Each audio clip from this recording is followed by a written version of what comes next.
সম্মানিত খামারি ভাইদেরকে জানাই আন্তরিক শুভেচ্ছা ও অভিনন্দন। তো বিয়স আজকে আপনাদেরকে দেখাবো শোল মাছের পোনা।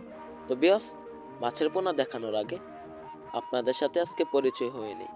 তো বিয়স আমি মোহাম্মদ জাহিদুল ইসলাম, ময়মনসিংহ জেলার ত্রিশাল থানার দলা গ্রামের মৎস্য চাষি। তো বিয়স আজকে আপনাদেরকে যে শোল মাছের পোনাগুলো দেখাচ্ছি এগুলো 2 ইঞ্চি সাইজের।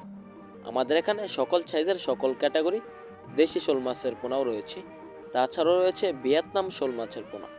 তো বেশ আপনারা কেউই শুধু শুধু ভিয়েতনাম শোল মাছের নামে দেশি শোল মাছের পোনা ক্রয় করবেন না, শুধু শুধু প্রতারিত হবেন না। তো বেশ আমাদের ভিয়েতনাম শোল মাছের পোনাগুলো আমাদের এখানে বিভিন্ন সাইজের রয়েছে। তো বেশ ভিডিওর মাধ্যমে যে মাছের পোনাগুলো দেখাচ্ছি এগুলো ভিয়েতনাম শোল মাছের পোনাগুলো নয়, এগুলো দেশি শোল মাছের পোনা। তো বেশ আপনারা ভালো করে মাছ ক্রয় করার আগে ভালো করে যাচাই বাছাই করে মাছের পোনা ক্রয় করবেন। এখন দেশে প্রতারিত করার মতো প্রচুর ধরনের দালাল রয়েছে, অবশ্যই দালাল থেকে দূরে থাকবেন।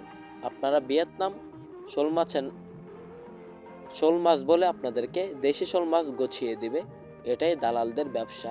তো ভিয়েতনাম শোল মাছের পোনা আপনারা অল্প দামে আমাদের এখান থেকে ক্রয় করতে পারবেন। ভিয়েতনাম শোল মাছের পোনাও ফিট খাবার খায়, দেশি শোল মাছের পোনাও ফিট খাবার খায়। তো আমাদের দেশি শোল মাছের পোনাও ফিট খাবার খায়। পুকুরে ছোট কোনো মাছের পোনা থাকলে ওগুলো খেয়ে ফেলবে আমাদের দেশি শোল মাছের পোনা।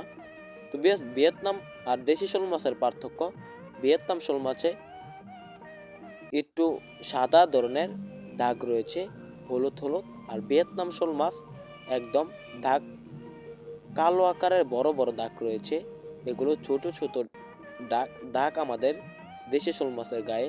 তো আপনারা শোল মাছগুলোকে চাষের জন্য ভালোভাবে পুকুরের চারপাশে নেট দিয়ে বেড়া দিয়ে দেবেন, তা না হলে এক জলাশয় থেকে আরেক জলাশয়ে চলে যাওয়ার সম্ভাবনা বেশি।